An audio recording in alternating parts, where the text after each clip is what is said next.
Today I've got an exciting one for you guys. We're going to look at 10 serial killers based here in the United Kingdom. We're going to talk about the serial killers, talk a little bit about their case. And over the course of the next 10 weeks, I'm going to be doing full episodes on each and every one of these cases. First up, we have Dennis Nilsen. Dennis Nilsen's murders took place in two North London addresses between 1978 and 1983. He would have lured homeless and lonely men to his residence, strangled or drowned them, and then bathed and dressed their bodies. Nilsen kept the bodies for company, sometimes sleeping next to them before disposing of them. He was finally caught after neighbours complained about blocked drains filled with human remains. Nilsen was convicted of 6 murders in 1983, though he admitted to killing at least 12 men. Dennis Nilsen died in 2018 at the age of 72, after spending over 35 years in prison. Next on the list we have Harold Shipman. Harold Shipman, or Dr. Harold Shipman, is considered one of the history's most prolific serial killers.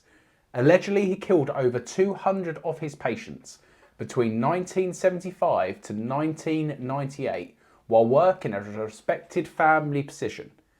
His preferred method was injecting his victim with lethal doses of dopamine. Shipman would then sign falsified medical records listing old age as the cause of death. He buried some victims on the grounds of his home while others were cremated without their family's knowledge. The full extent of Shipman's crimes didn't come to light until 1998, where he forged the will of one victim, prompting an investigation that unravelled the long history of murder for petty monetary gain. At trial in 2000, he was convicted of 15 murders, though an official inquiry identified 218 victims, making him one of the most deadliest serial killers. Next on the list we have Peter Sutcliffe, known as the Yorkshire Ripper. Now, the Yorkshire Ripper Peter Sutcliffe carried out a horrific string of murders across northern England between 1975 and 1980. His victims were 13 women aged between 16 and 49, many of whom were sex workers. Sutcliffe would beat his victims with a hammer, slashing them with a knife or screwdriver. He cited a desire to rid the streets of sex workers as his motivation to these heinous crimes, claiming he was on a mission from God.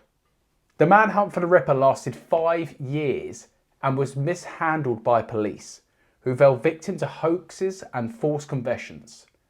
Sutcliffe was finally arrested in 1981 after being pulled over with a sex worker in his car. He confessed immediately, showing no remorse at trial. He pleaded not guilty by reason of diminished responsibility, but was convicted of murder and sentenced to life in prison in 1981. In at number 4, Fred and Rose West. Fred and Rose West, husband and wife, carried out a string of horrific murders, burying many of their victims in the basement and gardens of their home in Gloucester, England, between 1967 and 1987. Among their victims were Fred's pregnant daughter and 8-year-old stepdaughter.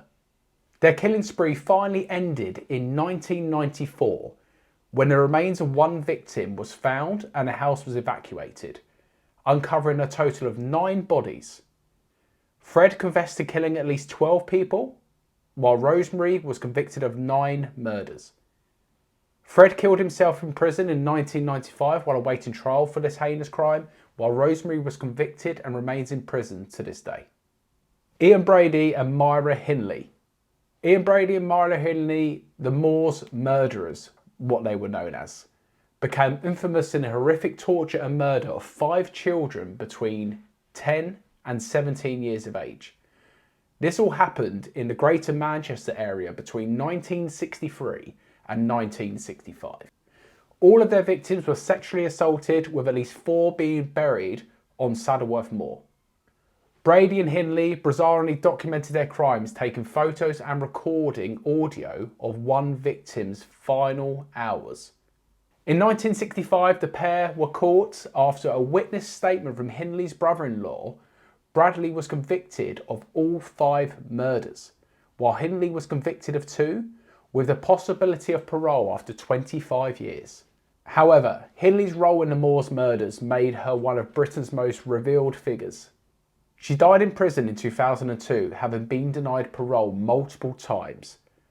Bradley was imprisoned until his death in 2017. Next up we have Steve Wright, known as the Suffolk Strangler. Now Steve Wright, between October and December 2006, murdered 5 women who were sex workers in the Ipswich area. This earned him the name the Suffolk Strangler. After picking up his victims, Wright manually strangled them and discarded their naked bodies in rural areas around Ipswich. The murders caused national outrage and placed immense pressure on local police to find the killer, leading to one of the largest manhunts in Suffolk history. Following an undercover police operation, Wright was arrested in December 2006 after his DNA and fibres linked him to the murders. At trial, he was convicted of all 5 killings and given a full life sentence in 2008. Wright had known 3 of his victims professionally as a former Norwich man working as a forklift driver in Ipswich. Robert Black, a serial killer in Scotland. A paedophile who murdered 4 young girls between 1981 and 1986. His victims, aged just 5 to 11 years of age, were abducted in Scotland and England before being sexually assaulted and killed, usually by strangulation. Robert Black would typically dump their bodies on rural roadsides after keeping them alive for some time while abusing them. Black was finally caught in 1990 after being heard making lewd comments to a child and having his van linked to one of the abductions by witness testimony and fibres. At trial, he was found guilty of 3 murders in 1994, with a 4th conviction coming in 2011. Now in his 70s, Black remains imprisoned and being denied parole multiple times due to failing to show remorse and reveal where all his victims' bodies are located. John Christie. During and after World War II, John Christie carried out a reign of terror at his home in Notting Hill, London, where he murdered at least 8 women between 1943 and 1953, including his wife Ethel. Christie would lure women, many of them neighbours or acquaintances, to his apartment, where he would strangle or gas them during sexual encounters.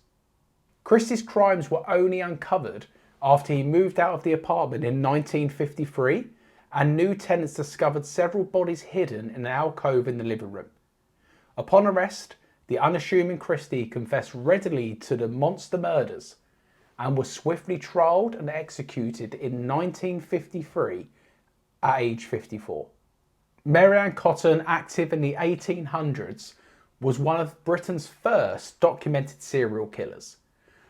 Thought to have been responsible for upwards of 21 murders, mainly of her own children. She used arsenic poisoning. She killed 3 of her 4 husbands, a lover, her mother, and numerous children over several decades, often for modest insurance payments and inheritance. Cotton was finally brought to justice in 1872 after the arsenic death of her 7th child.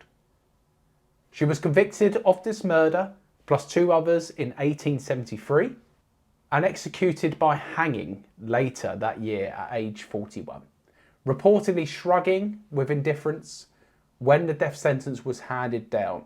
The full toll of her body count may never be fully known. Trevor Hardy in Manchester carried out a horrific string of murders. The murders of teenage girls in and around the Manchester area in the 1970s that shocked the nation. In 1974, he strangled and mutilated 15-year-old Pamela Hansfield, keeping grisly trophies from her body. 2 years later, Hardy struck again, killing a 17-year-old and a 16-year-old in similar circumstances. A massive investigation and manhunt ensued as public terror grew over the beast of Manchester preying on young women. Hardy was finally identified and arrested in 1976 after a botched abduction. He was found guilty of at least 3 murders, The defiant 31-year-old killer was executed by hanging in 1976 after showing no remorse. Let me know which one of these cases you're most excited about me going over. Over the next 10 weeks, I'm going to be going through each one of these cases in more detail, giving you guys more information on what the crime was, what went down. Let me know in the comments which one you're looking forward to. See you guys very soon.